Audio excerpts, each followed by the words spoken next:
My name is Chris Wyan. I'm a member of the Hall of Fame committee. I used to be general manager of the Valley Blue Sox and a longtime resident of Wilbraham. I began with the Blue Sox as a college intern way back in 2013, and that's the year this concept was conceived by Clark Wyckoff. Attended that first banquet, have been coming every year since. So it's a really great night. I just want to highlight a few deserving parties. Firstly, the Hall of Fame committee. Their names are on the programs, on the back of the program, but I really appreciate their longstanding service, helping highlight so many deserving people and those that are being honored tonight. Thank you to Holyoke Media. Scott McPherson's in the back of the room with the cameras. They capture the evening beautifully, produce a great event. So if any of your family are not here tonight or friends and they want to see it, there'll be a link distributed in a few weeks that you'll be able to share with all of them. So that's really great. So we appreciate that as well. Thank you to Dim Brothers. They donate these wonderful physical awards, which you'll see the inductees receive tonight. They're awesome and a wonderful longtime partner. Huge thank you to the Ryan Doyle Foundation, his parents Tim and Dee, on partnering on a tradition and award in their son Ryan's memory. You'll hear about that more this evening, but just want to thank Tim and Dee. And I also want to thank Westfield Bank and their president, Jim Hagan. You're going to hear from Jim in a minute. Westfield Bank serves as the presenting sponsor of the evening. Jim's a committee member. Westfield Bank's a sponsor of the Valley Blue Sox. They do so much in the community. So Jim, just want to thank you for being a wonderful community leader and great friends. So thank you for that as well. And lastly, thank you to the Blue Sox organization. From Clark Wyckoff to the Ciaglo family, now Matt Drury. This institution has lasted the Hall of Fame and flourished thanks to the Blue Sox commitment, so we really appreciate that. I want to say thank you. And every year I receive the same question from someone in the room. They ask me, how can I support the Hall of Fame? And I'm happy to tell you, you can support the Valley Blue Sox. They have a merch table back there. If you want to buy a hat at the end of the night, please do that. All the proceeds go to the bats, the balls, the bus trips that are needed to supplement that team and putting them on the field every day. And go to a game. Matt's going to tell you more about tomorrow. Buy a ticket. It's $7 for adults, $5 for kids, I think. I might be wrong. I'm right. Buy a hot dog, beer, soda, whatever you want. It all goes to support the team. It's family-friendly entertainment, so I want to make sure you know you have a great organization there that does recruit professional talent. I have seen it firsthand. You will see professional ball players, and they're very accessible to your kids, your family. You can see them after games, take pictures. They'll sign autographs, do all that stuff too. So just want to say, go see a Blue Sox game. Real quick, I'm going to be the bad guy. I'm the person every year that talks to inductees and says, if you can keep your remarks to 7 minutes, that would be great. And that's still true this year because we have a packed night of deserving honorees and inductees, but we all want you to receive your well-deserved moment. And many of you in response to that have said, don't worry, I'll be quick. I won't need 7 minutes. And to that I said, everybody tells me that, and you're wrong. You will need more than 7 minutes. As a representative of this committee, I can't endorse you to go over 7 minutes, but if you'd like to use your 7 minutes, I encourage you to do so. Some of you have served us in our community for 40 to 50 years, done so much. You've earned your 7 minutes tonight, so use it if you want. But if you go over 7 minutes, I might shine a flashlight at you, so look out. All jokes aside, though, this Hall of Fame is not just for the professionals who stepped in that batter's box on a mound or in a dugout. It's also for the coaches who have devoted years to bettering youth around us. It's for our public servants, those who have volunteered their time raking infields, fighting for funding for public ballparks. It's for those who inspire the next generation to use this amazing game to build character and integrity and learn how to be part of a team and further their impact in society as they enter a world that needs some positive impact. So baseball is a beautiful game. This is a beautiful region. I'm fortunate to play a small role in this and in memorializing that history. So thank you for letting us do that and being here this evening. On that note, enjoy your evening. Enjoy the stories that you're going to hear tonight. Pass them on to your kids and grandkids. Tell them to love baseball. And it's my privilege to introduce Matt Drury, Blue Sox president.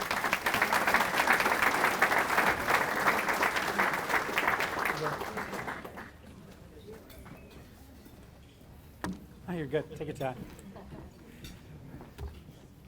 Thank you all for coming. As Chris said, quietly, Chris does a lot more than what he mentioned there, so we thank Chris for the committee keeping us on the straight and narrow. He's the one who keeps us moving, keeps this whole thing flowing, so thank you to Chris and all the members of the committee. Congratulations to all the inductees on a baseball life well lived. We're excited to hear your stories tonight. They run the gamut from talking about baseball to playing baseball to coaching baseball, and everybody knows this game can touch every part of your life. So So thank you for all that you've done. We're excited to hear your stories. Just to touch quickly on the Blue Sox, and tomorrow, for the first time ever, we're going to have our Hall of Fame game directly following the induction ceremony. So we do hope that a lot of the inductees will be there tomorrow. We'll unveil your banner that gets hung in the stadium, have you all throw out a first pitch, and there will be a pretty cool giveaway Hall of Fame cup as well. The Blue Sox are 2-0.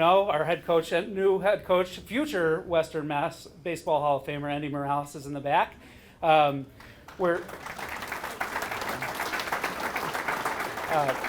off to an exciting start. Please come and see it as the best baseball you will see in Western Mass. We do have several future pros on the team currently, and we're very excited to show off what we've been doing and what we have going. All of our games are broadcast on ESPN Plus now. We've made great strides in the stadium, thanks to the support of a lot of people in this room. So please come. We're going to give you some tickets on the way out. Come on back and have a hot dog with us tomorrow or any day this season. So without further ado, there is one major partner that's been a part of this as long as I've been around, and that's Jim Hagan and Westfield Bank. We can't thank them enough for their support. And actually, Jim gets the privilege of kicking this night off this year. So I'm going to invite him up to introduce our first inductee of the year. So thank you all. We hope to see you tomorrow.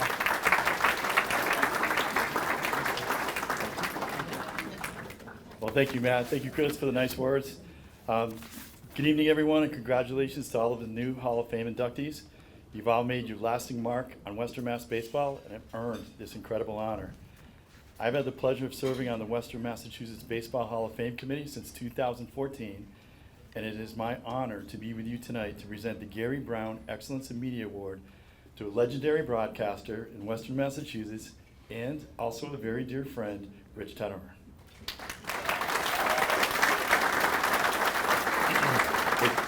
The Gary Brown Award was established in 2023 as a means to recognize and honor those who have contributed to baseball and the overall sports landscape in Western Massachusetts through the work of journalism. I'm going to read a little bit of history because there's a lot. Rich, I'm not going over 70 minutes though, because Chris is going to come after me, but there's a lot here. Rich is a graduate of the University of South Florida in Tampa, where he earned a bachelor's degree in mass communication and broadcasting. Prior to coming to Channel 22, Rich was the weekend sports anchor and reporter for KODE-TV in Joplin, Missouri, and worked as a sports editor for WFLA TV in Florida. Beginning in 1988, Rich covered local sports for 22 News for 18 and a half years before he transitioned over to anchor the morning newscast in 2006.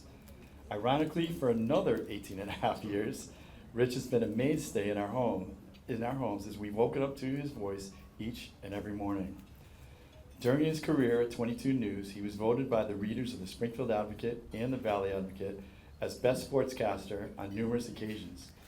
Rich has also garnered an incredible 13 Associated Press awards.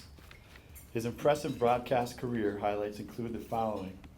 Rich has covered 8 Super Bowls, 2 Winter Olympics, 3 World Series, of which I'm very jealous, Rich, 2 Calder Cups with the old Springfield Indians, the U.S. Open, various NBA playoff games and series, as well as Stanley Cup playoff games and series as well.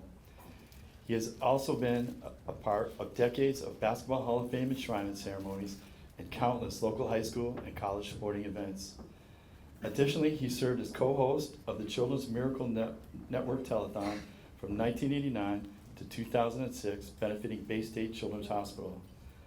Once he moved to anchoring the morning newscast, he was able to coach his own children in a variety of sports, including baseball, basketball, soccer, and softball. I was fortunate enough to coach alongside Rich for many, many years and saw firsthand the positive impact he made on our teams and on our players.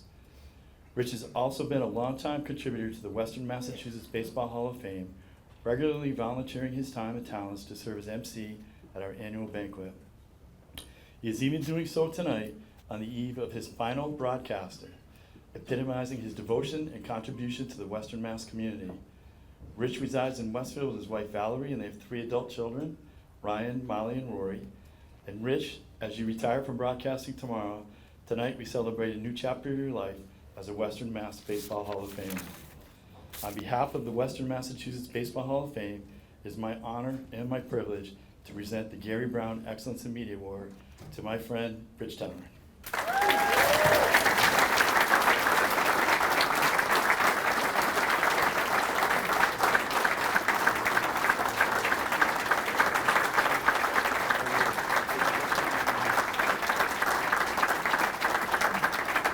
Well, that was very, very nice, Jim. I don't want to break this. I'm going to put it down here.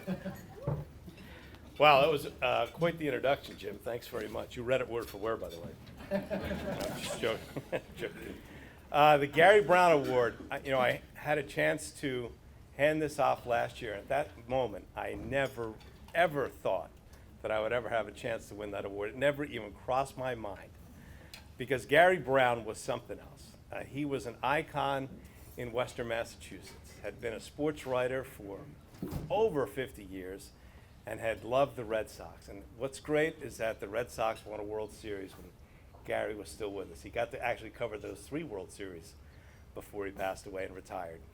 But he was something else. And if you remember his articles, Hitting to All Fields, they were always something that was something you look forward to in the Sunday paper. And a lot of times you would read it and go, he's absolutely right. And that happened so many different times. And anyone that knows Gary knows what a sweet guy he was. He really was something special. And he cared so much about Western Massachusetts. And it wasn't just the Red Sox, it was everything else as well, which was what I really appreciated about doing sports. I loved to do the high school football games and basketball games and baseball games, soccer games. Didn't know much about field hockey, but I still went. And that was really what I really wanted to get into the business for in the first place, was sports.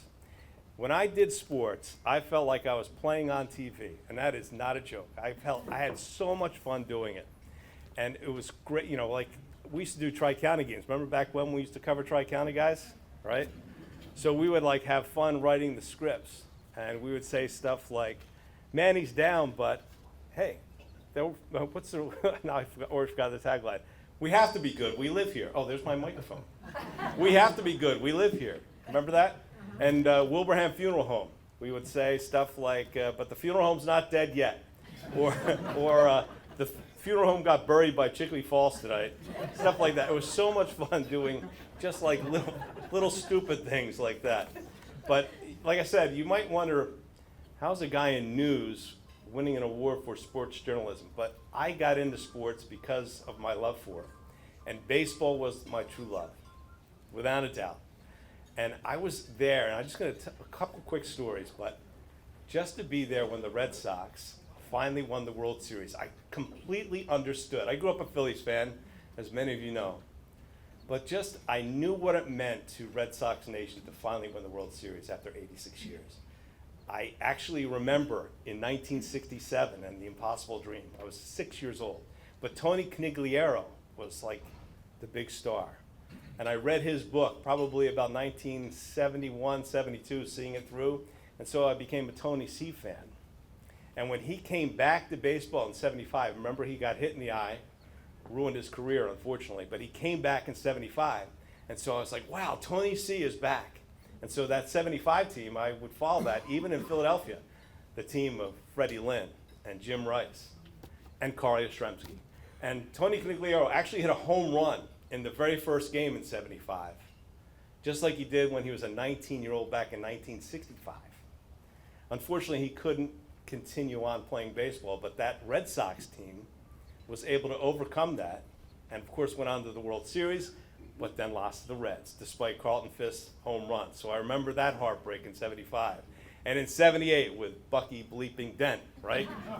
Hitting the home run. I remember watching that on a Monday afternoon back home in Philadelphia. So I understood Red Sox pain in the fans.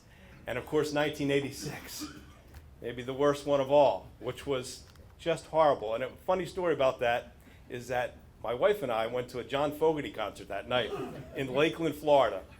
We weren't married yet, by the way.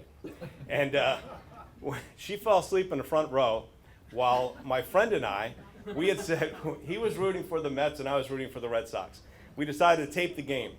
And on the way home, we went past a store that had the game on the TV. And we could see the game was still on. So we were going to tape the game. We're going to watch the whole game regardless after this concert. And we started watching around 2 o'clock in the morning. And around 5:30 in the morning, I was like, the Red Sox are going to win. And then, of course, what happened with Mookie Wilson and Bill Buckner, and they didn't. And it was so disappointing. And so I knew the feeling of Red Sox fans. And I was there. By this time, I was a sportscaster. And I was there in 2003 when they came so close. And I was behind home plate in a bunker in Yankee Stadium, bent over in pain as the game went into extra innings. True story. And then Aaron Boone hit the home run off Tim Wakefield. And we had to go to work. And I remember Tim Wakefield crying in the locker room after it was all over. And then the next year it happened. They make the comeback, down 3-0. And they come back and beat the Yankees. And they go on to the World Series and beat the St. Louis Cardinals. And I was on the field 30 seconds after the final pitch. We were out in the right field bullpen, and they let us all run out on the field. And I had a chance, and like I said, I knew the pain. I had a chance to talk to Keith Folk with all this mayhem around us on the pitcher's mound. He, of course, was the pitcher who got the last down. And I said to him, do you realize that you are the guy that every little boy and girl dreamed about being for the last 86 years? And he goes, wow, I never thought of that. It's amazing. And then I said the same thing to Doug Minkiewicz, who caught the last ball. You're the guy who got the last down to break the curse of the Bambino. And he goes, wow, I never realized that. And then he pulled the ball out of his back pocket and showed me. He still had the ball. And this is like I said, in all the mayhem. So I understood exactly what that meant. But once I had reached that moment, it was never going to get any better than that. I had done everything I possibly could do in sports. As Jim mentioned, Super Bowls, Olympics, World Series, but it was never going to get any better than 2004 in the Red Sox. And what that meant was I could make the transition that they had been after me forever to do, which was move to morning news. And I did that move in 2006. And what that meant for me was I was at home when I was doing sports, and all my kids and my wife were at school. And when they were home, I was working nights, and so I wasn't seeing them. And I would get like, my wife would call me up and say, you missed a hit, or you missed a goal, and it was terrible. So then, when I made the move to news, even though I had to wake up super early in the morning, I was there when I got off the bus. I was there throwing batting practice. I was with Jim Hagan chasing balls at St. Mary's in basketball at 9 o'clock at night, by the way. As our basketball team, we coached basketball together. But I wouldn't trade that for the world, because it was a great run to see all three of my kids and be with my wife and go to all those games and not miss a pitch, not miss a goal. So I traded all for that. It was great. And now, as Jim said, I'm about to retire. So it's been a great run, no doubt about that. But I really appreciate this honor. Gary Brown told great stories. I hope to tell a couple more on the way. It's probably way more than 7 minutes right now, so I'll move on. But thank you very much for the award, gentlemen. Thank you very much. I completely honored. And to be mentioned in the same breath as Gary Brown is quite a thrill. Thank you.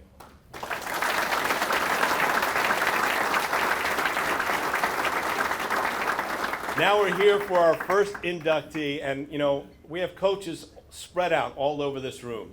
We know how great you guys are. Coaches Scroy and Dolcinos and Baffle and McCarthy and DeFranco and Akachitis and Taylor, who's here somewhere. I know I just saw him. And Andy Morales even. Congratulations, Coach. And Dan Welch, of course. Dan Welch, so big in the Westfield Little League as well. We're all about coaches. And here comes one of the greatest ones from Western Massachusetts. He really needs no introduction because he's making a stop tonight on his way to Yankee Stadium for tomorrow's game. Wilbraham native Peter Fatse attended Minnechaug Regional High School and then played college baseball at UConn. He was selected by the Milwaukee Brewers in the 24th round of the 2009 Major League Draft. His career came to an end, and he found his calling in coaching, serving in the Minnesota Twins with their minor league hitting and coordinator in 2019. And following that season, he was hired by the Red Sox as their assistant hitting coach and then promoted to hitting coach in 2021. Currently in his fourth season, his role with his hometown team.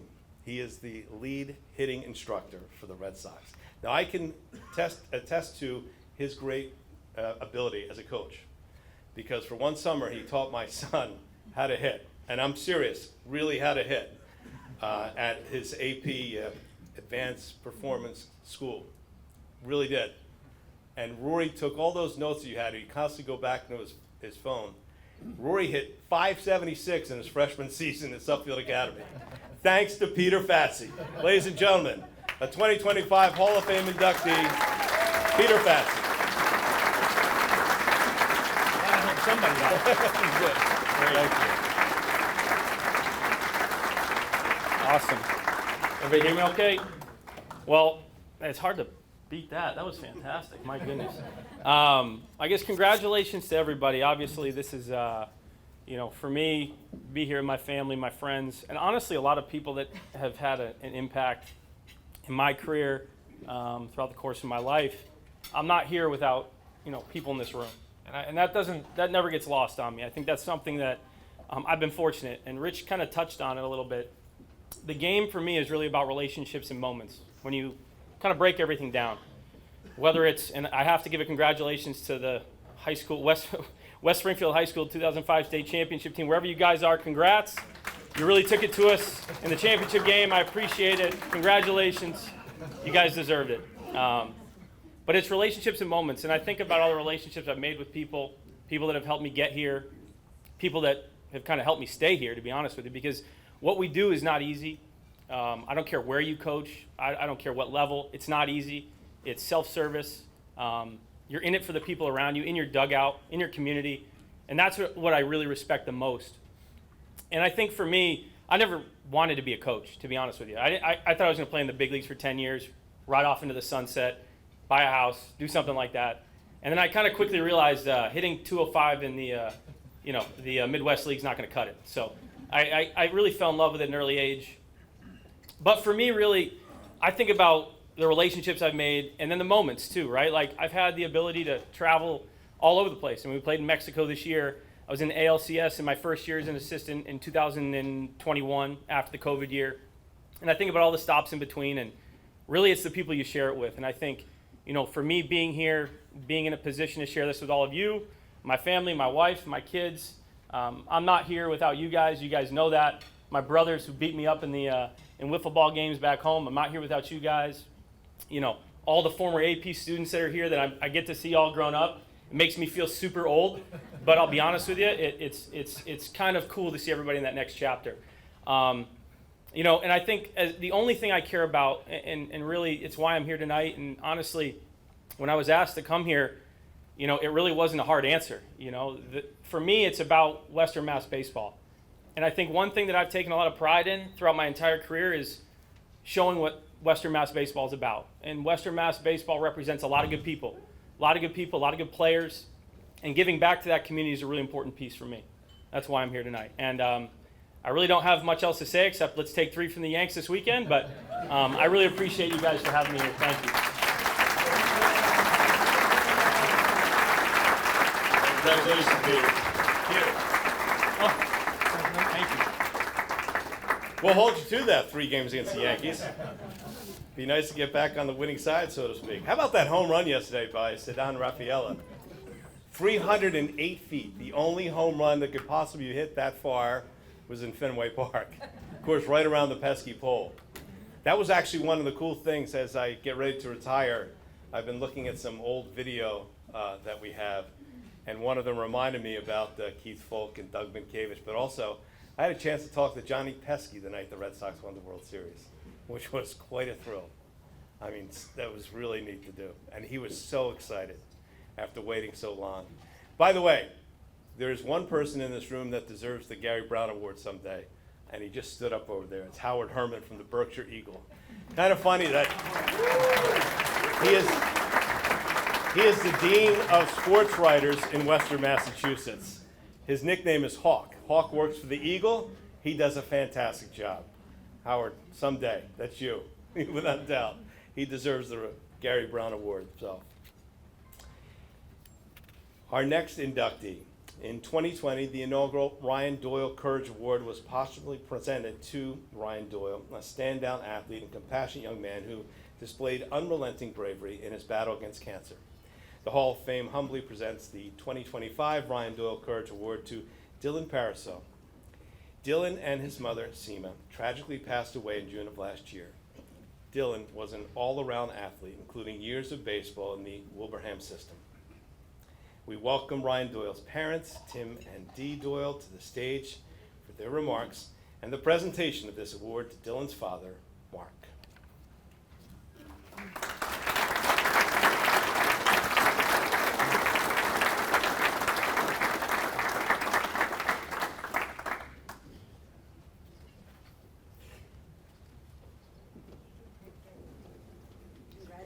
Thank you very much.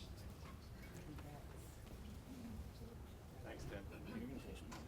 I just wanted to thank everybody, thank the Western Mass Baseball Hall of Fame for keeping this award in their son's memory going. We have nothing but gratitude to especially Mike Trombley, Frank, and Chris Wyant for keeping this going. And congratulations to all the winners tonight.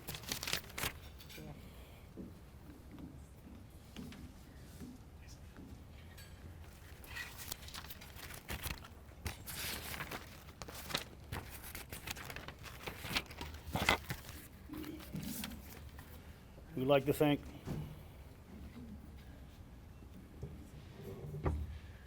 we would like to thank everyone on the committee, Matt, the Valley Blue Sox, Mike Trombley, the Wyant family, and everyone else who allows us to continue to honor Ryan. I'd like to congratulate this year's class, Terry Murphy, Community College and Stonehill great, a couple of legendary coaches and Coach Stoddard and Coach Scroy. Coach Standards, 464 wins speak for themselves, as do Coach Scroy's 5 Western Mass titles. You know when you played Westfield, you better be on your A game. The 2005 Westfield State Champions, the ultimate underdogs who battled a shaky start to get hot at the right time and make a great run to the state championship. Pete Fatse. We all know Pete as the hitting coach of the Red Sox, but before that, Ryan's grandmother, Miss Helen, gave Ryan a gift certificate for 10 hitting sessions with Coach Fatse on Christmas when he was 8 or 9. It was easy to see Pete's love of the game and how easily he related to Ryan and all the young players he worked with. Rich Teddemer. When Ryan was inducted to the Hall of Fame, not only did he present Ryan, but he did it in a way where all who were here could come to know my son better. He did his research and talked to people who know and love Ryan, and it was a very touching tribute to our son. Todd Ezold. Don't know where to start. The prototypical catcher. If I was going to build a catcher, they would have the same attributes as Todd. Tough backstop with a cannon for an arm who could outright smash it. Not only is he talented, but a quiet leader who leads by example. If I only had 2 words to describe Todd, they would be hard nose. This year's Ryan Jude Doyle Courage Award will be given to Dylan Parasol. Another catcher. The toughness theme seems to continue. Another great backstop with a cannon for an arm. When our boys were younger, we used to practice on the same field, and Dylan's team, and when the Dylan threw the ball, you could hear the ball before you could see it, flying through the air. How do you honor someone? You have to be careful because sometimes there aren't enough words to describe them. Who are they? What have they done? When you only think about it, there isn't an easy way. You don't want to forget what they bring to this world: son, brother, friend, sense of humor, and compassion for others. All very good ways, but it still doesn't seem enough. Dylan, a student of the game, was very well schooled in his art, and oftentimes would pass this knowledge along to the younger players that were coming up behind him on our team and others. Courage, strength in the face of pain, or the ability to do something that frightens one. I think bravery is synonymous with the word courage. Dylan symbolizes this, a strong young man who displays both bravery and courage, along with his love for his family. With heavy hearts, we present this year's Ryan Doyle Courage Award to Dylan's sister Sophie and his father Mark.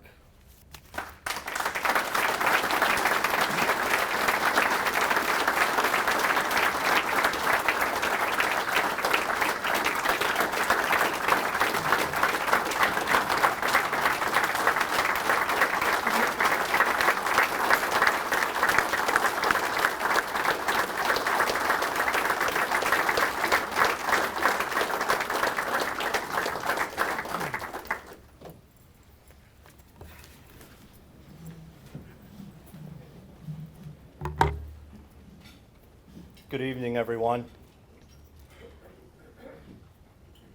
I want to take this time to thank you all very much.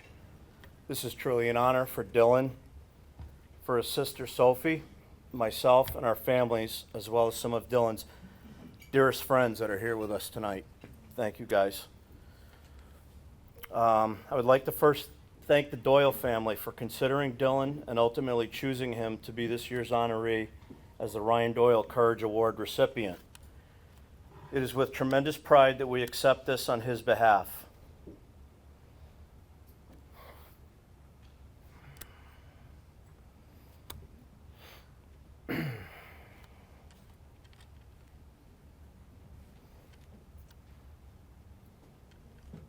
Sorry, my notes keep moving on my phone.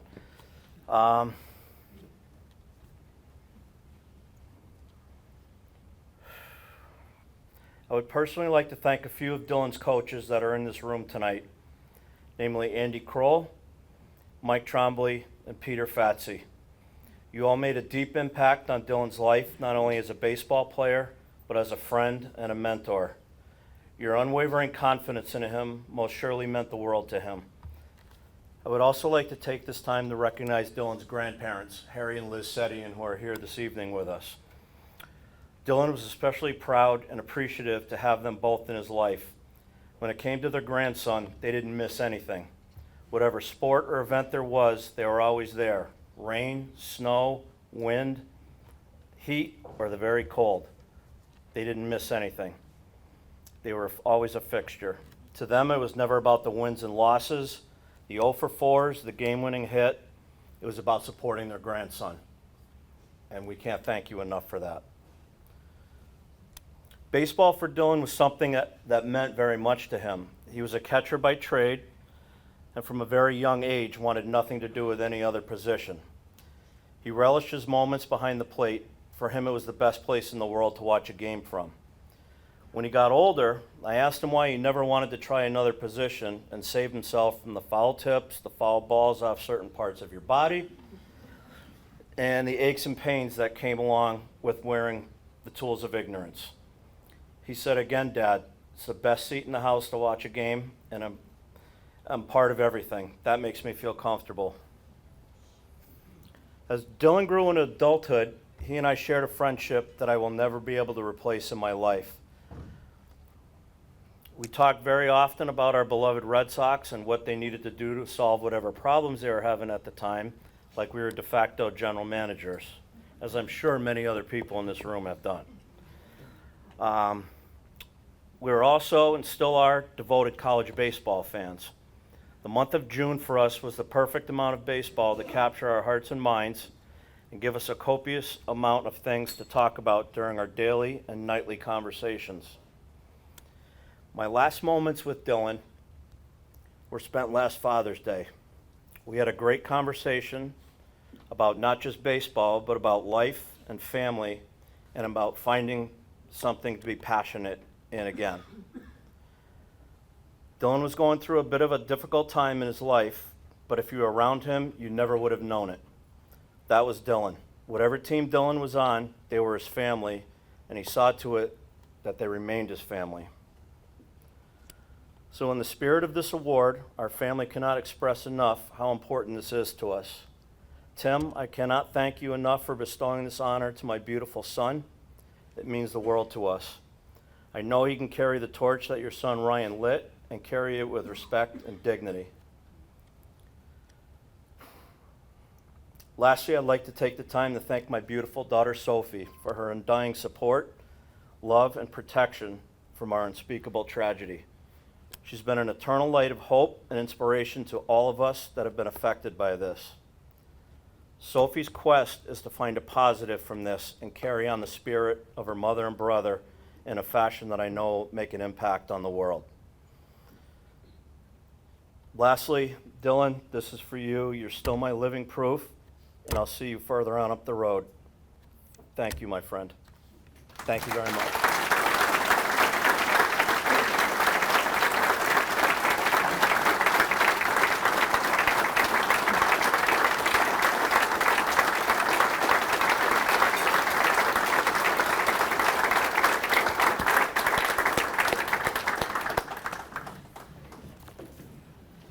That was beautiful, Mark. Thank you.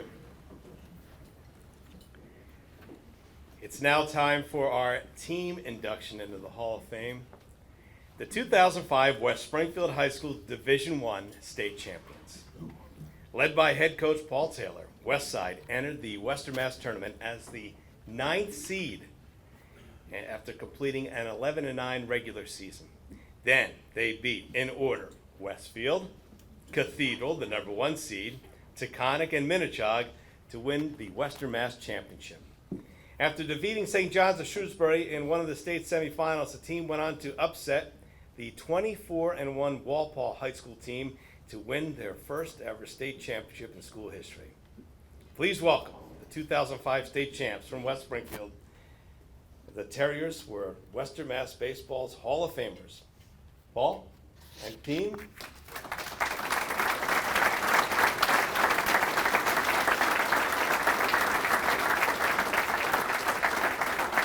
Coach Taylor. Thanks, Rich. Thank you. Thank you. Congratulations. Thanks. Come on up, guys.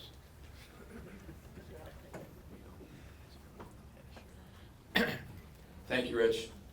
Thank you to the Hall of Fame. Thank you to the committee.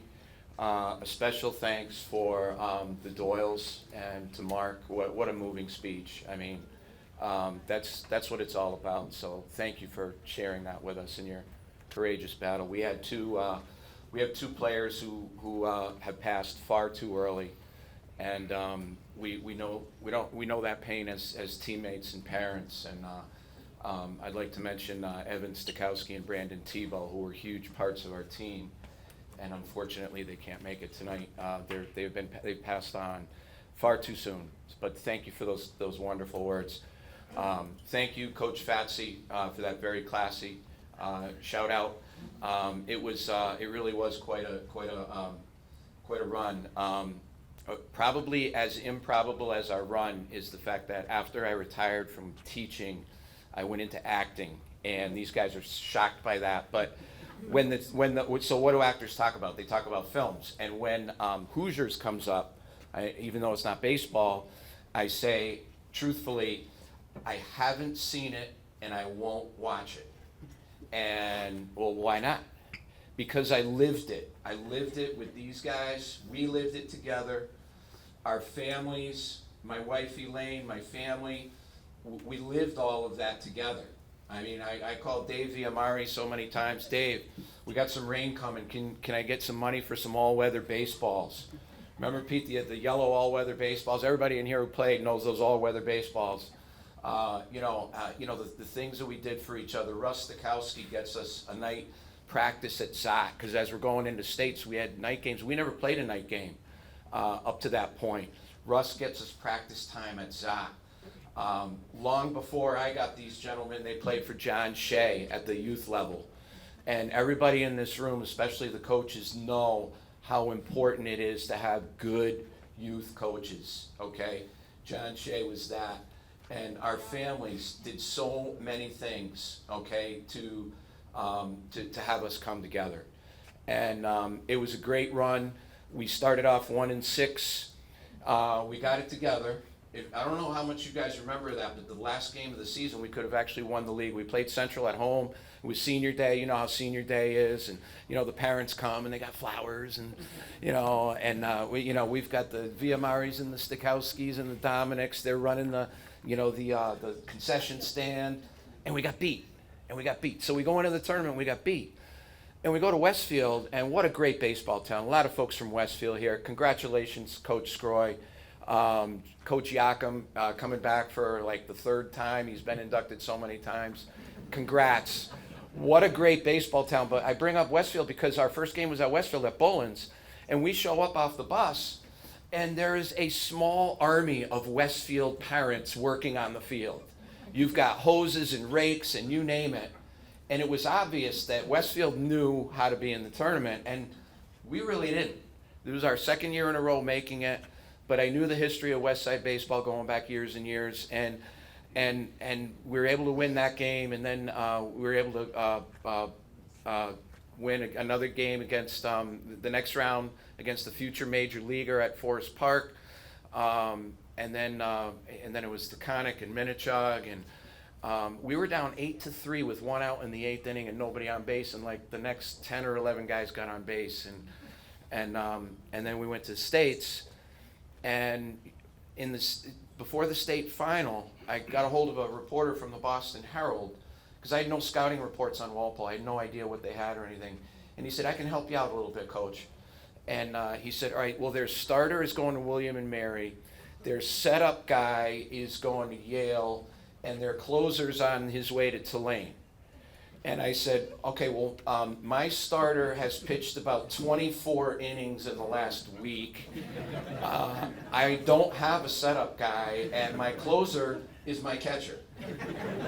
And I have pictures of John, our catcher, warming up. He closed that game warming up with his shin pads on. We were talking about that tonight.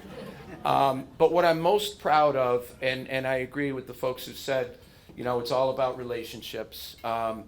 You know, when we won and we came back on the bus, we were pulling into the school parking lot, and you guys remember on the marquee it just said state champs. Yeah. And we went into the locker room, and I told them, I challenged them and said, don't let this be the best moment of your life. Go and do something better. And standing behind me, we have teachers, we have coaches, we have business people, we have highly educated young men, we have police officers. As usual, they listened. They listened.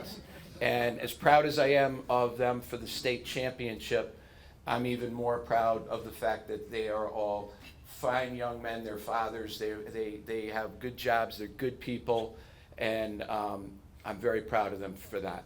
Thank you very much to everybody. Appreciate the honor. Thank you, Rich, and thank you to the Hall of Fame committee.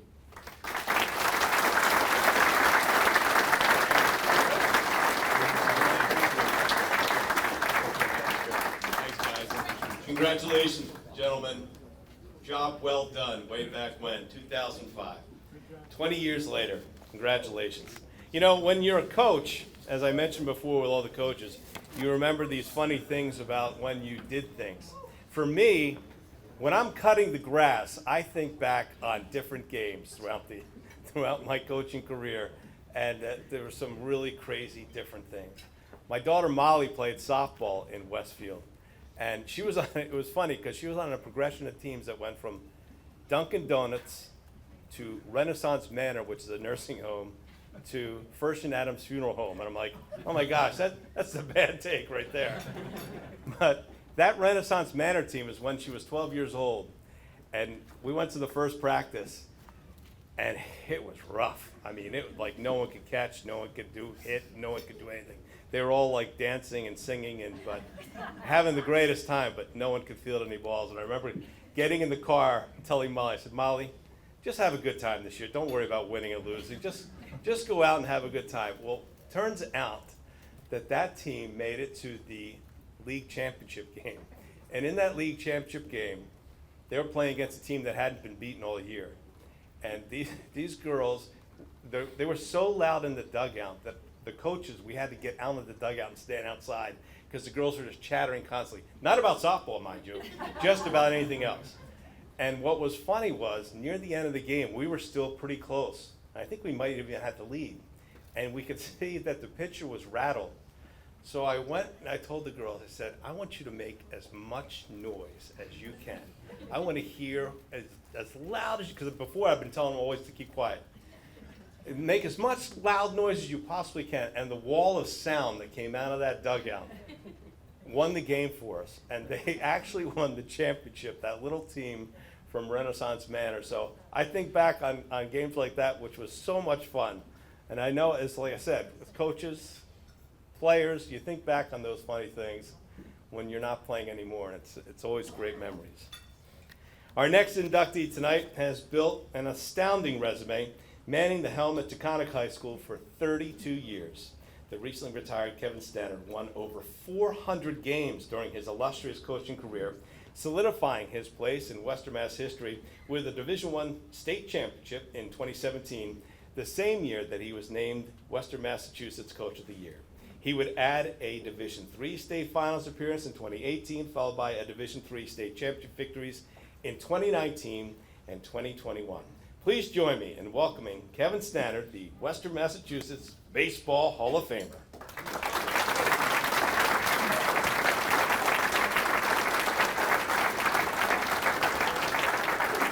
Congratulations. Appreciate Way it. to Thank go. you very much. There you go. Thank you. Congratulations. It's so hard to hold. They should make this the microphone, but they should. It would be a lot easier to hold it. Coach, thanks for the painful memories. I remember that, and I appreciate that. Thanks for making me relive that. Good evening, everyone. What an incredible night. I stand here before you deeply honored, truly humbled, and filled with gratitude as I accept this induction into the Western Mass Baseball Hall of Fame. It's a moment I'll carry with me for the rest of my life. To my fellow inductees, Pete, Todd, Terry, Tom, and Rich, and the West Springfield Terriers, congratulations. I'm proud to share this honor and such a respected group of peers who have all left lasting marks on this great game. To the Hall of Fame committee, thank you for this tremendous recognition. To Matt Drury, your incredible staff, and the Blue Sox organization, thank you for your class, your commitment to the sport, and for putting together a night we'll never forget. Over my 32 years of coaching baseball at Taconic, I've had the honor of working with so many incredible people who made this journey possible. Coaches, parents, players, administrators, volunteers, and supporters, thank you. Whether you raked the field, made a donation, ran my booster club, drove kids to practice, cheered in the stands, or stood beside me in the dugout, your contribution mattered. It mattered to me, to our players, and to the legacy we built together. This is your honor also. No coach ever reaches a moment like this alone, and I've had the immense good fortune of working alongside some of the best assistant coaches anyone could ask for. Coach Chris Keegan, for 30 years you were by my side. There's not a piece of this program that your fingerprints aren't on. You've been more than an assistant. You've been a mentor to players, a trusted advisor to me, and a rock through every high and low. Your consistency, loyalty, and passion for the game have helped shape the very identity of Taconic baseball. Thank you. Coach Procopio played 4 years through our program and then decided to help become a coach. 8 years of dedication, energy, and leadership. You brought a fresh perspective and an unmatched work ethic to our staff. Whether it was developing and connecting with the kids, your impact was immediate and lasting. I've watched players grow under your guidance and flourish because of your belief in them. Thanks, Coach. And Coach Tracuzzi, who came aboard after his son won his Division I championship in 2017. He's been with us for 7 years. You've become a crucial part of this program, the heart and soul. The knowledge of the game, your enthusiasm, and your care for each athlete has made the lasting difference. You brought a new level of preparation and commitment that raised the bar for all of us. I can't thank you enough for what you brought to this team, Coach. Thank you. Together, Chris, Paul, and Matt have not only been exceptional coaches, they've been more than friends. They become family and the foundation of everything we built. This honor belongs to you just as much as it does to me. Thank you, guys. To my family, first, my brother. You know, growing up, as Pete said, playing wiffle ball in the backyard or tennis, baseball, or whatever, but we were always doing something outside, always playing the game. And then when I got this job, I needed a JV coach. He took the JV job, and he lasted 17 years, which is unbelievable for JVs. You did it with pride, patience, and unmatched dedication. You helped lay the foundation for every varsity player who came through our program. But more than that, you've always been in my corner. Through the best seasons and the toughest losses, you were there. You've been my sounding board, my teammate, and one of my best friends in this life. I don't say enough, but thank you. I love you, brother. To my nephew, Brendan Stanner, who actually attended Pete's Academy. Brendan won 2 state championships, lost once in the finals, and is one of the winningest baseball players to ever wear a Taconic baseball uniform. His leadership, toughness, and love for competition inspired every player who shared the field with him. And beyond baseball, I'm incredibly proud to say that he's graduating from Williams College this Sunday, a testament to the student, athlete, and young man he's become. I'm proud of you. To my wife, Michelle, thank you for being my constant through my coaching journey. Your love, support, and understanding have meant everything to me. Coaching demands so much time and energy, and you gave me the space to pursue my passion without ever asking for the spotlight. I love you and thank you very much. To my pride and joy, my daughter, Kaden, my biggest supporter. Even though you attended Pittsfield High, our city rival, you never failed to miss a Taconic baseball game, bringing not only your support for myself, but cheering for my players on as well. I hope you know how much it has meant to me to have your encouragement over the years. Your love and belief in me has been quite a force behind everything I've done. I hope you're as proud of me as I am of you. I love you more than words can ever say, and you're my biggest accomplishment.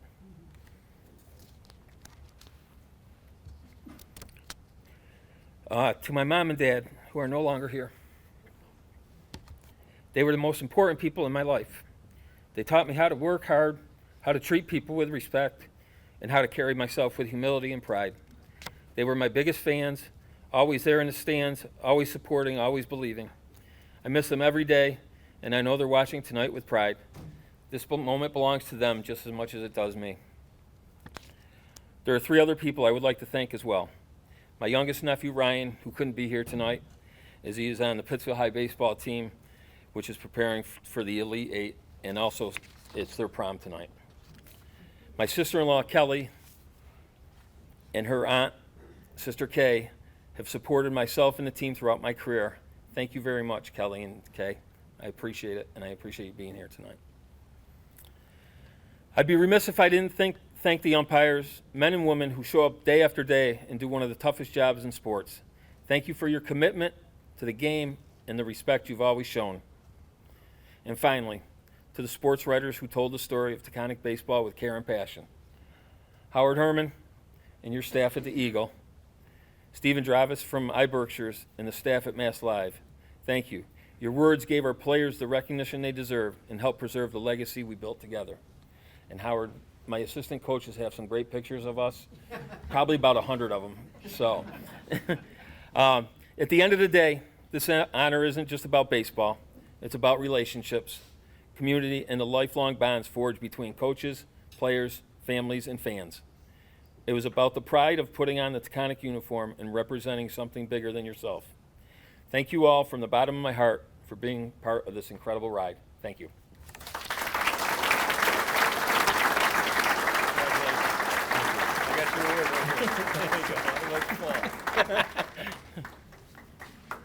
Congratulations, Kevin. One little quick story here. I know we're getting late here, so another quick story about some of the funny things that happen when you're coaching. My son Rory was entering his 12th year season in Little League, so as a 12-year-old, and he was dying to hit a home run. It was game 1 of that season, and there was a little boy on first base named Tyler, and he was a 10-year-old. And back then, as coaches will know, sometimes they're so small that the helmet doesn't really fit on the head if they start running. And they can start running and the ear flap comes right in front of them, they can't see. So Tyler's on first base, Rory's at the plate, and Rory hits a ball that is to right field that takes this huge hop over the right fielder's head. So Rory's thinking home run. Tyler's thinking, I'm just going to go to second base. Because he's, like I said, the helmet's going all over the place. So as Tyler's getting to second base, he stops and I'm third base going, come on. So I'm getting him to come, and Rory is right behind him. So he's coming to third base. I'm trying to get him to home. So I'm waving, go, go, go. And as I'm standing there, literally, here comes Tyler, and here comes Rory, right behind him. And here comes the throw to the plate. So the catcher has to make a choice. Who do I tag out? And Rory slides to the left, and Tyler slides to the right, and Tyler gets tagged out. Rory slides to the left. He scores. He gets his home run in game one, inside the park. True story. Our next Hall of Fame inductee enjoyed a successful professional baseball career behind the dish. I have heard so much about this gentleman that throughout the years, he was actually a little before my time, believe it or not. Todd Ezold taught for Classical High School in Springfield before playing 4 years at UMass. And while at UMass, he was a finalist to compete on the 1984 United States Olympic baseball team. He would go on to be drafted by the New York Yankees in the 18th round of the 1985 Major League Draft, playing 2 seasons in the minor leagues. And following his playing career, he moved back to Western Mass, where he now resides in Westfield. Like I said, I've heard stories about him forever. I've always heard he had a rifle for an arm. So, Todd Ezold, welcome to the Western Mass Baseball Hall of Fame.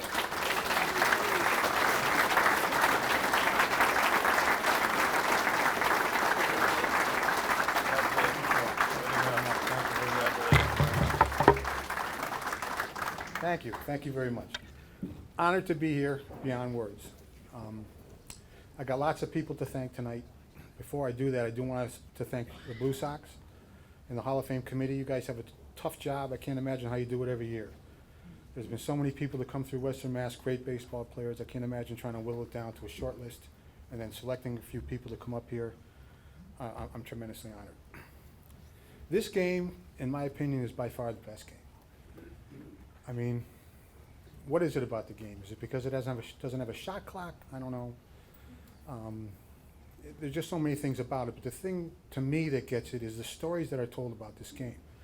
You hear people coming up here. Rich has, I'm going to have one in between everybody talking. There's tremendous stories. If anyone's been around Mike Trombley at all, you know what I'm talking about. And if you haven't, pull him aside and ask him to tell you a few stories. But I can remember the first practice I had. I mean, I went through high school and played hockey. I can't remember 2 games that I played. But baseball, I can remember a million stories. And everybody I know knows stories. But I can remember my first practice. I started kind of late, grew up in Springfield. I started at 11. And I joined a team that was, started at 8 years old. And that's pretty common, I think, in these days. And I remember walking to the park, Nathanville Park, walking by a house with a kid coming out about my age with his father. And his father said to me, "You going to the field?" I said, "Yeah." I saw my glove. I said, "So what team are you on?" I said, "I'm up with the Holy Cross Giants." He goes, "Oh, you're with us." So we walked to Nathanville Park, got to the field. The team was there. They're all playing around with each other. You can see they've been there for 3 years already. I felt a little bit, out of place. But the coach came right up to me, asked me my name, asked me what position I wanted to play. I said, "I want to be a catcher." He goes, "Okay." He goes, "When we do infield practice, you're going to come with me." So practice went on. Infield practice started. We could go to home plate, and there's another kid there. And he says, "Todd," he goes, "this is my son Tommy. He's the catcher." And I said, "Oh." I said, "Why didn't I say outfield or first base or something like that?" So he says to me, he says, "Okay, Todd, I'm going to hit the third base. Third baseman's going to throw it to the first baseman. He's going to throw it to you. I want you to throw it to third." And I felt pretty comfortable with that because I know I had a pretty good arm at that age, throwing snowballs, crab apples, whatever the case may be, the Springfield kids do. So I threw it down to third base pretty good. He looked at me with kind of an nod of approval. He said, "Okay, I'm going to hit the shortstop this time. He's going to throw it to first. He's going to throw it back to you. I want you to throw it to second." So this time with a little bit more confidence, I threw it to second with a pretty good throw. Again, he gave me a bigger nod. So then he said to me, he said, "I'm going to hit the second base. Second baseman's going to throw it to the first baseman. He's going to throw it to you. When it coming to me, I threw it as hard as I could." Perfect throw. This time he looked at Tommy and said, "Tommy, get your glove and go to right field." And that was kind of the start of my catching career. I've got one more for you before I don't want to bore you to death, but as fast as that started my career, I got another one that I thought for sure was going to end my career. So went to Classical High School, graduated there, went to UMass Amherst, drafted by the Yankees, ended up in Oneonta, New York. And in Oneonta, our skipper, field manager, was Buck Showalter. And it was his first year coaching. He had just stopped playing. He was a college All-American. He played first base, but he was behind Don Mattingly back in those days. So I think he probably felt he saw the writing on the wall and said, "I'm going to coach instead." So he came and started coaching Oneonta. Great success. His career stands for itself, but we had a great year that summer. We won the New York Penn League. And about halfway through the season, we had a doubleheader on a Saturday, and we had a game on a Friday night. The Friday night game, we had about 3 or 4 pitchers that got hurt during the game. So we came into the locker room afterwards and said, hey, we're not going to be able to get pitchers in here for reinforcements for tomorrow's game. And if any of you guys pitched before, college or summer league, some of us put our hands up. I never pitched in college, but Tri-County, I pitched a little bit. So he says, all right, come down to the field before the game starts so I can see what I'm dealing with. So we get down to the field, and again, at that point, I knew I had a pretty good arm, throwing pretty hard off the mound. He's standing behind me.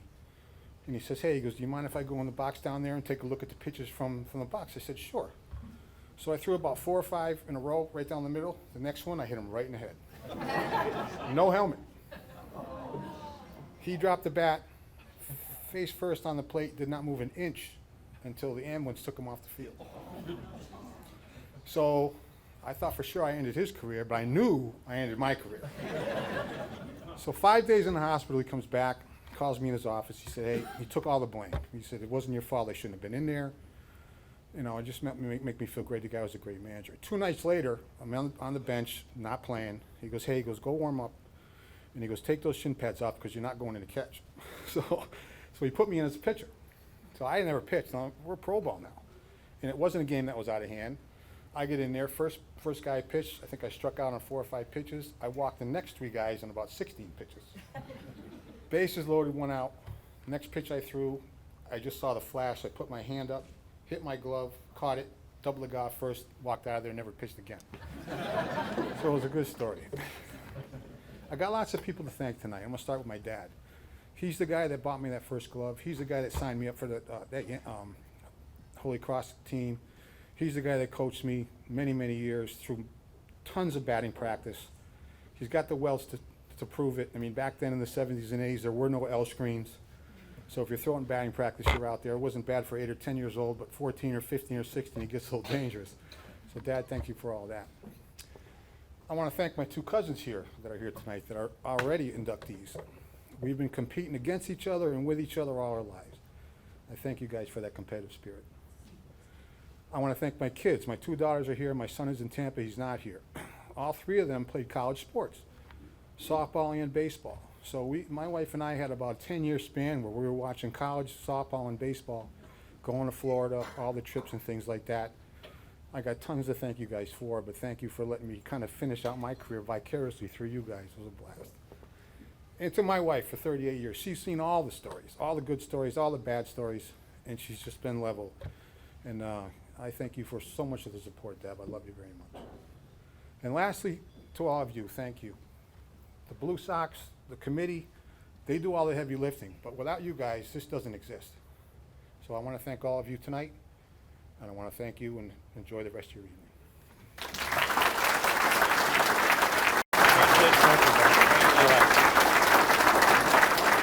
Thank you, Todd. You know, they've been mentioning wiffle ball a lot, how important wiffle ball is when you're a kid playing. And luckily, we had a backyard that was perfect for wiffle ball. And so the kids would always come to our house to play. And you know that 7 of those kids ended up playing high school baseball, and 4 of them went on to play college baseball. So it really worked out. It's a shame that kids don't play outside as much as they used to. But in our backyard, they did, and they became really good baseball players because of it. My oldest son, Ryan, was an example of that. And he had a really great career, played at Suffield Academy as well, and also at Brandeis University. And I used to shoot with my phone highlights of him playing. And it got to the point in one game where Valerie, my wife, said, "Don't shoot anymore. Every time you shoot, he strikes out."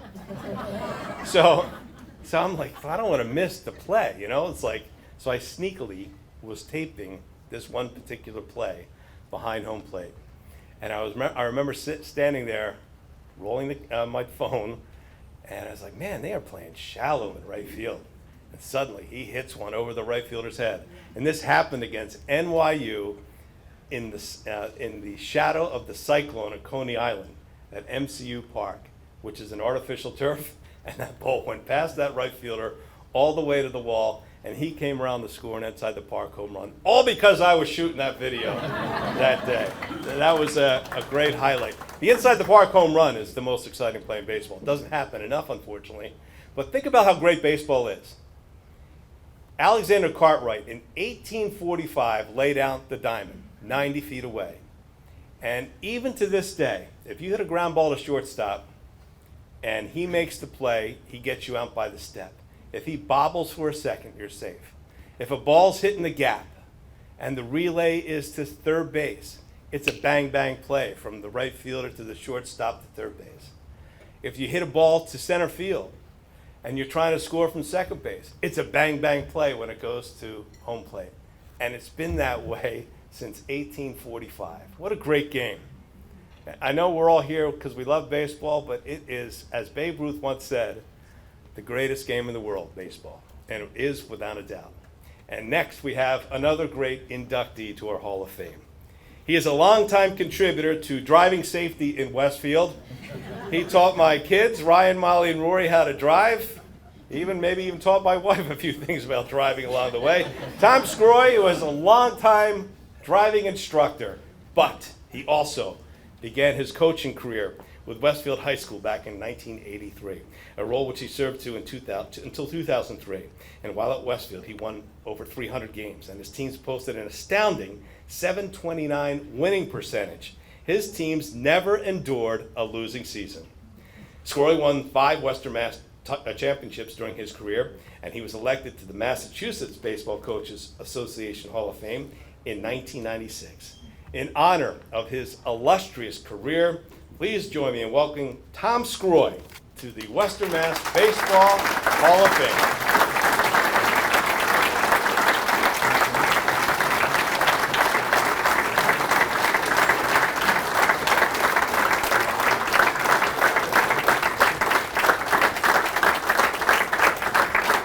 Congratulations, Coach.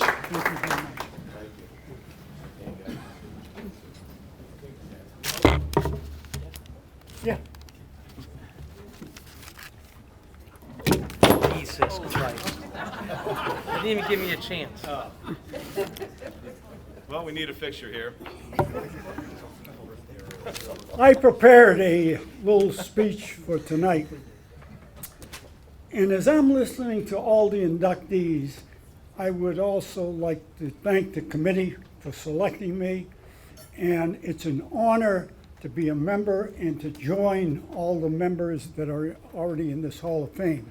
In Westfield, we've had several members that were inducted. And it's one thing that's pretty much in common. It's the baseball team, I felt, and I coach football also, it's like a family. And one of the things I've got to do is thank my wife, because we're married 58 years, we dated for 5 years, and I got so much to thank her for, because I don't think when I was coaching I gave her enough credit. You know, we go along and we just expect things and so forth. As I got older, I started giving her more and more credit, and she justly deserves that. I'm very fortunate to be able to coach against people like Dan Dolcinos, one of my mentors, Ann Ferroni, previously Westfield High School, another mentor, Chris Collins at Amherst High School, Joe McCarthy, and many others. And it's a great experience to see these players and where they went to school, what they achieved on the diamond, but more so, what they have achieved in life. Many of them are coaches, and before I go on any great lengths, I took this opportunity to have Bill Daly speak. Bill was a player for me at Westfield High School. Billy also coached with me for 9 years, and he survived all of that. And another great experience coaching in the Bay State games down in Boston. We won a few gold medals, and they would say, "Where are you guys from?" Danny was with us in those games. "We're from the West." "Oh, you're from Natick." They really don't know we exist out here. With Donald Trump being the president, I may need a passport to go back to Boston on that. But Billy, if you would kindly speak. Okay. I'm just here to bail him out like I had to when I was assistant coach all that time. So, wish I could have got the trophy for you there.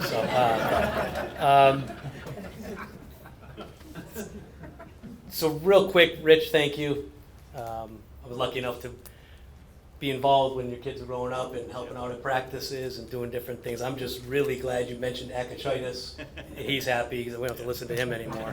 All right. Pete, I think Coach Scroy mentioned it, how important Western Mass baseball is to Coach Scroy. Pete already mentioned it earlier, but Coach is very proud of, before the AAU circuit and before this and before that, the Bay State Games was a huge thing back in the 90s and early 2000s. And with Coach Delcinos, Coach Collins, and Coach Barbuto, as I say, from Smith Academy, and they loved going down to the eastern part of the state and beating everybody. He was an integral part of the Massachusetts All-Stars versus the Connecticut All-Stars that would alternate between Fenway Park and Beehive Stadium. And those things are really important to Coach Scroy. He never talked about it, but those are important to him. The Parasos, you get an award from the Doyles, you're doing something right. That's one heck of a family, tough family, so congratulations. Easy, I was lucky enough to play Tri-County ball with Easy, Todd Ezold, and it was at I was younger and he was the older guy, still is older, but I think he hit it a nail. Baseball is special because of the stories and the friendships, and they last forever. And whether it's in high school or Tri-County or pro ball, if you're lucky enough to play pro ball, man, they last. Coach Roy has impacted so many players, so many people. We have 2 or 3 tables here of former players that would not miss this because of Coach Roy. So, but Ease was he broke me in pretty good when I was in college. Thanks, Ease. Kevin Standard, I coached with Lenny Larrabee, who knew you pretty well. Where's Kevin? I think it was softball days and everything. And without stepping on toes, because I don't know as much about Berkshire baseball as everybody else, but to make Taconic here in Pittsfield High here, you did something right, Congratulations. So Coach Scroy had 4 things that he always talked about to our family, to our players. It was always family, it was religion, it was school, and then it was baseball. And that's the truth. He said that all the time, and that was important to him. Thank God he had a couple good sons, and one of them went to Amherst College. John was a great player that we played with. It was a huge thing about baseball. The best thing that happened, worst thing as a coaching with him, is that John went to Amherst. We were the same age. When I got back, I started coaching.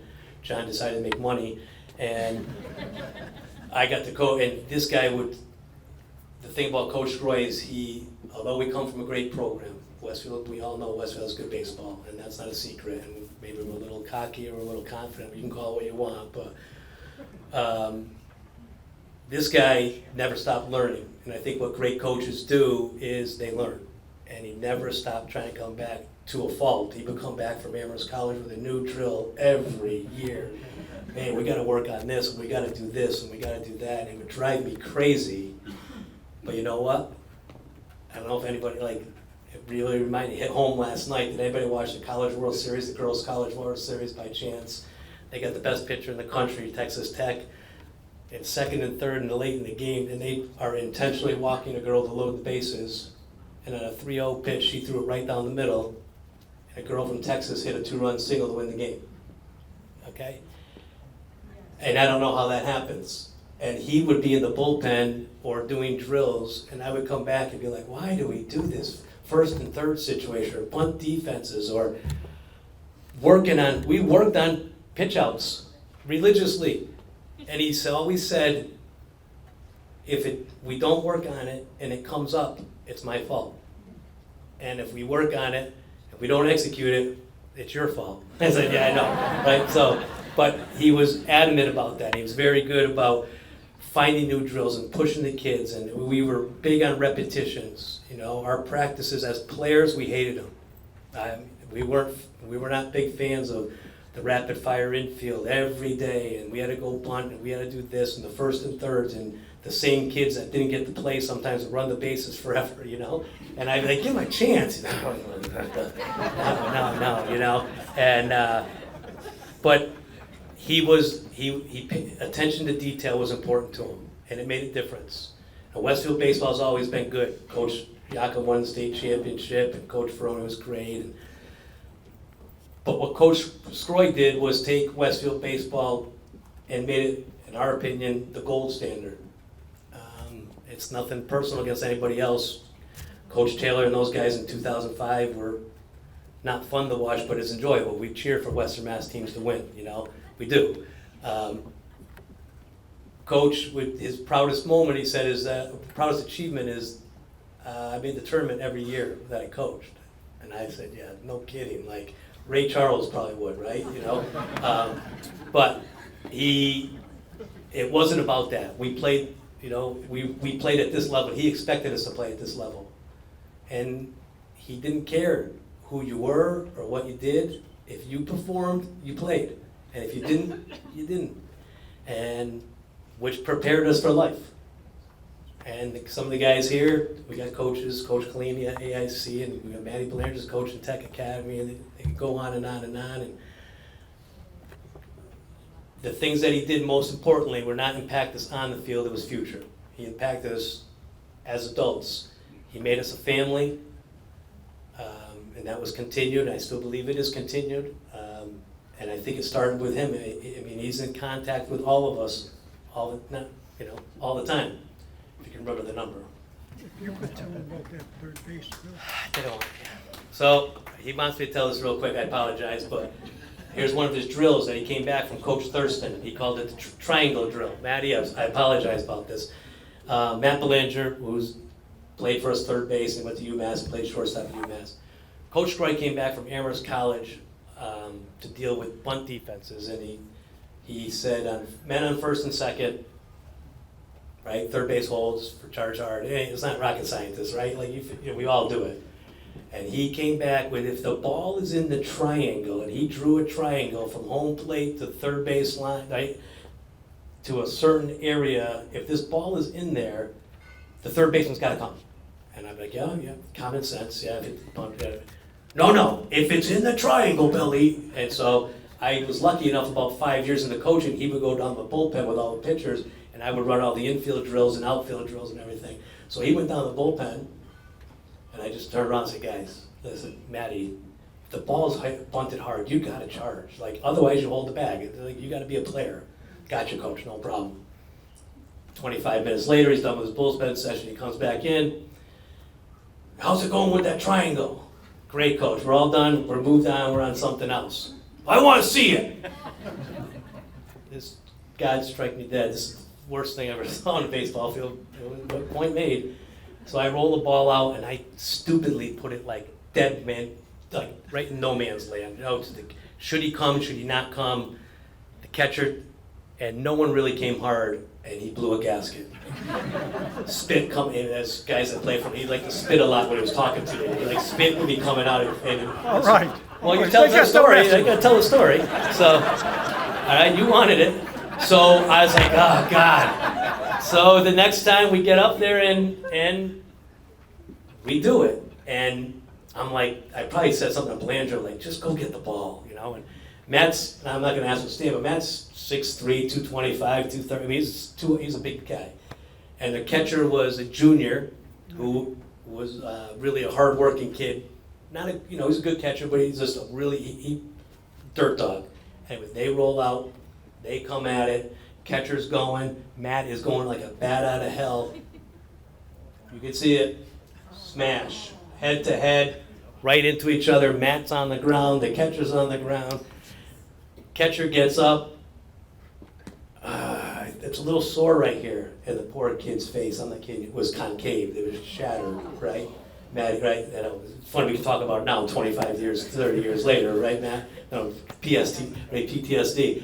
And I literally was like, damn triangle drill. Why are we doing this triangle drill? Oh, Coach Thurston said it worked really well, and but those are the things we would work on for hours, and he wanted me to talk about that, and it was first and thirds. The impact you had on this half of the room or over here is unquestioned. Thank you. Thank you, Billy. There's one thing. Wait a minute. Sorry, Rich Tedderman is a friend of mine. You thought yesterday's home run by Raffaello was shot. You had to be in South Hadley at the Beach Grounds field. I don't know, you guys play ball there? Where the line drive down the right left field line was about 299. We had about 5 home runs that day. Billy hit one out that was shorter than the one we had yesterday. The headlines in the newspaper, Daly leads Bombers home run brigade. They never let them live it down. And I want to thank all of you in the committee again. Thank you very much.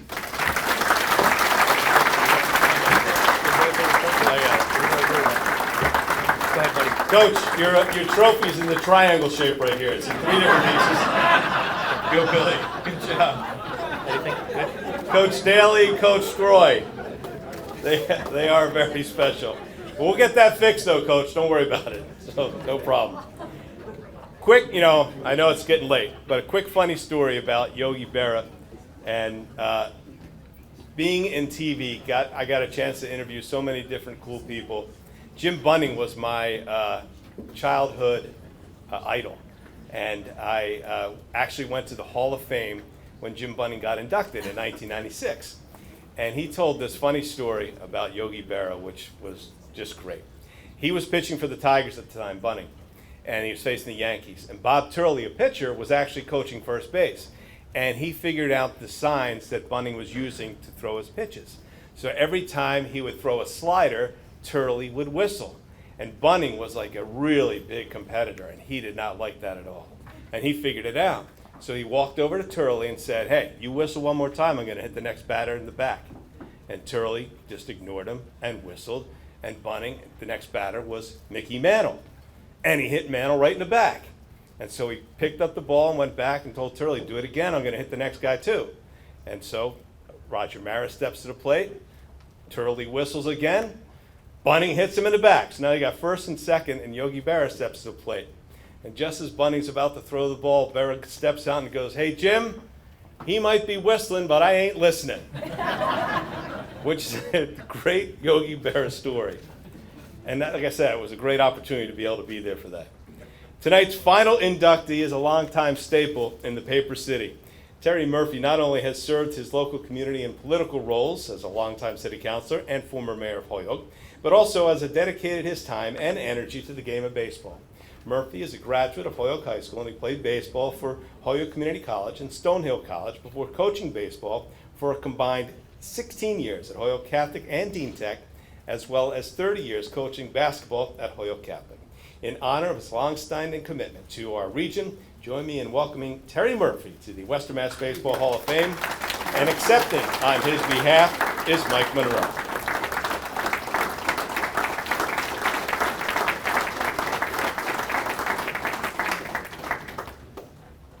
Mike, don't put it on here.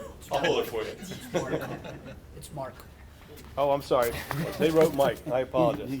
About time to retire, isn't it? It is. I can't read it anymore. Thanks. Good evening, everybody. My name is not Mike. It's Mark Monroe. And I have the fortunate honor of accepting this for Terry Murphy. Unfortunately, Terry had to have some surgery about a week or week and a half ago, and he called me and he said that, well, actually, when I had heard that he was honored with this, I touched base with him and I let him know, what an honor it was and how proud I am that he was elected to this. And a couple days later, he called me and he asked if I could stand up for him because of this surgery that he was going through. So I'll do the best I can, but Terry certainly wanted to be here tonight. I've known Terry for 50 years now. First, I was a player playing against him when he was coaching Holyoke Legion. And I always joke with him as much as I joke with the guys that I met that are lifelong friends from Holyoke, that I played in the greatest game that I've ever played in. Oh, by the way, shout out to the beach grounds. I'm from South Hadley, so I've played many games there. I always joke with them that the greatest game that I've ever played in my life, I actually was on the losing team. And that was 1975. We played Holyoke Legion, in which Coach Murphy was the coach of Holyoke. And they beat us the first round in the Legion playoffs over at Mackenzie. And then the second game was in South Hadley, and we took that game to 16 innings before they beat us in the 16th inning. And I always joke with the guys from Holyoke that, I tell them that the greatest game I've ever played in, I lost.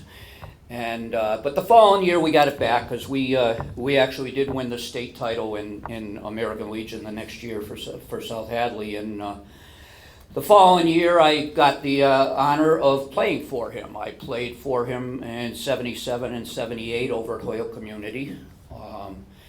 And then I was off at college. I played college ball. And then 30 years later, I came back home and I coached, and from the Little Leagues up to Legion and all that kind of stuff. And I finally got a phone call from him in 2008, 30 years later, asking if I would consider being his assistant coach at Holyoke Community when he was taking that job on again. And so I had a good 4-year run with him, coaching alongside of him. So 50 years of friendship with Terry Murphy, and it's all been associated with baseball. And it's funny, the people, all you folks here, at one time when we were young and we were competing against each other, and you get that down in that grit and you're playing hard, and it's funny how my lifelong friends are associated with baseball, but they were people I competed against and not played with. So it's pretty good. So I'm very honored to could you hold this? I don't want to,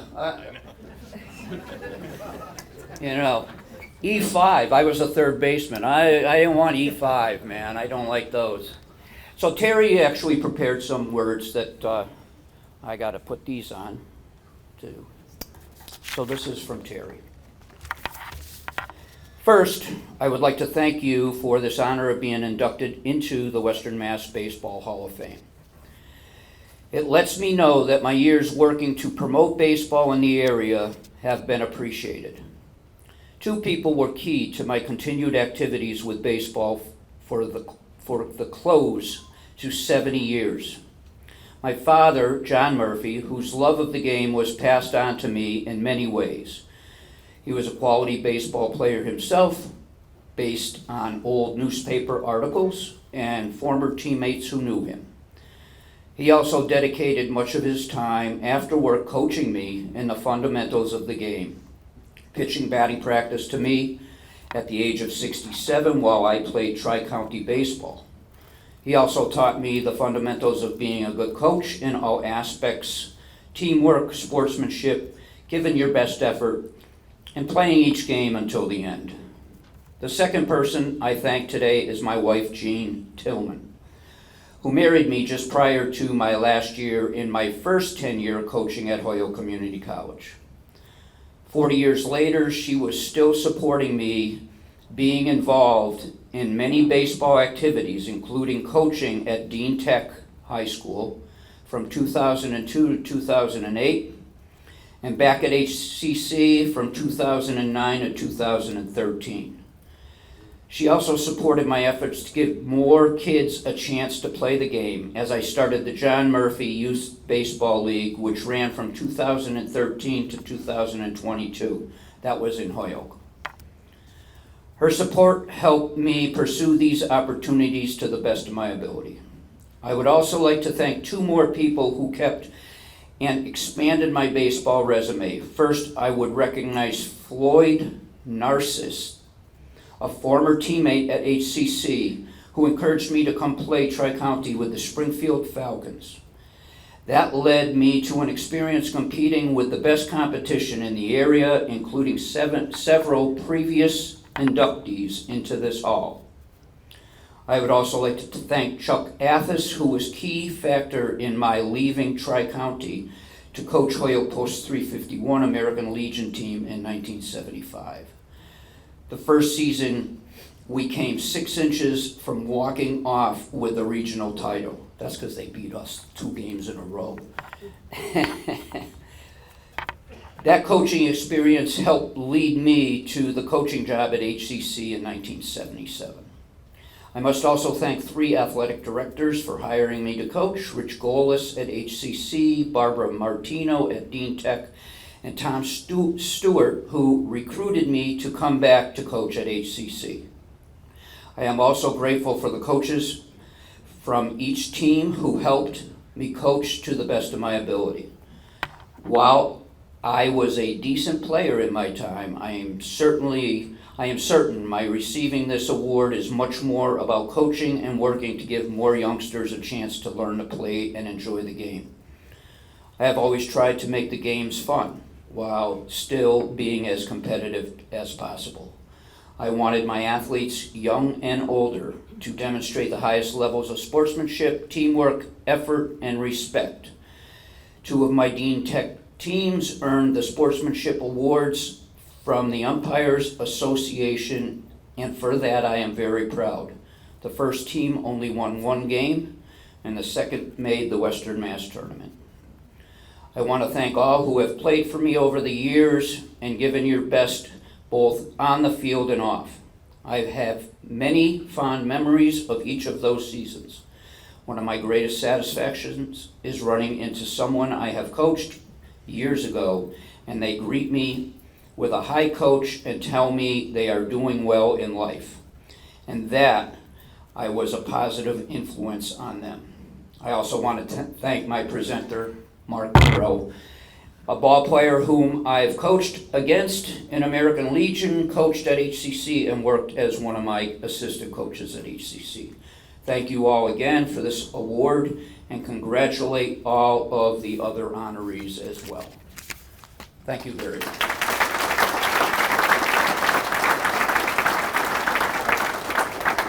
Thank you very much. Appreciate it. Thank you, Mark. Sorry about the mic. I feel so bad about it, I think I'll quit tomorrow. I apologize, but that was Mark. And now I'd like to introduce Holyoke City Councilor David Bartley, who has an official resolution. Mark. Oh, Mark, you got to come back now. Call Mike, he actually comes up when he We found that But out David right away. Bartley from the Holyoke City Council has an official resolution. Yeah, and thank you, everybody. I know what it's like to be the last person. I'm not going to stand here long between you and your ride home. I had the pleasure, my name's David Bartley. My father's the real David Bartley, president of HCC almost 30 years. He was the real athlete in the family, not me. But I'm fortunate enough to be here because I had the pleasure to serve with Terry Murphy on the city council and saw how hard he worked as a mayor when he had to fill in when we had 2 resignations in a month. And Terry filled in working 16 hours a day at 70+ years of age all over the city. So I personally saw how dedicated he was as a city official. As a Holyoke guy myself, I'm an Elmwood guy. Terry's a Springdale guy. But in my travels around the city, I would certainly see Terry as an icon of Springdale Park. A tremendous ball field in the city, and we're lucky to have it, and we're lucky to have such a great parks department. So, no further ado, this is for Terry Murphy. It's an official proclamation from City Council. I'm lucky enough to be joined by my colleague Linda Bacon from Ward 5, who's really one of probably the conscience of the whole council. She's joined us, as well as a few other Holyoke guys here tonight. I want to thank them for coming. And this just says, Terry, congratulations. I'm going to present it to Mark and have Mark bring it to Terry back in Old Springdale. Thank everybody. Thank you.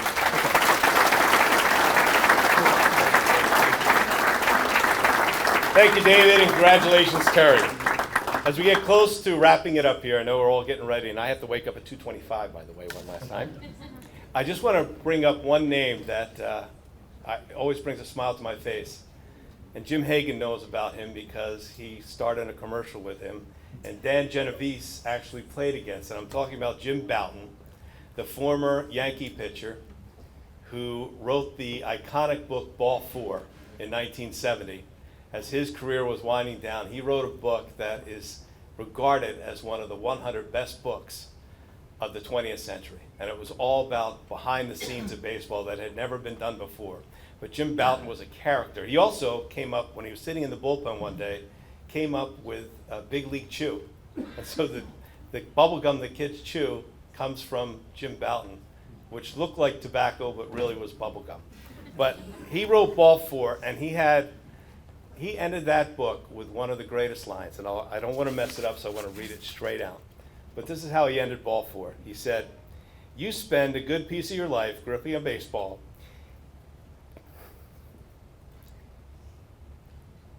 and in the end, it turns out it was the other way around all the time." Jim Bouton, Jim Hagan, Dan Genovese, what a guy Jim Bouton was. And what a great game baseball is. That concludes our induction ceremony this evening.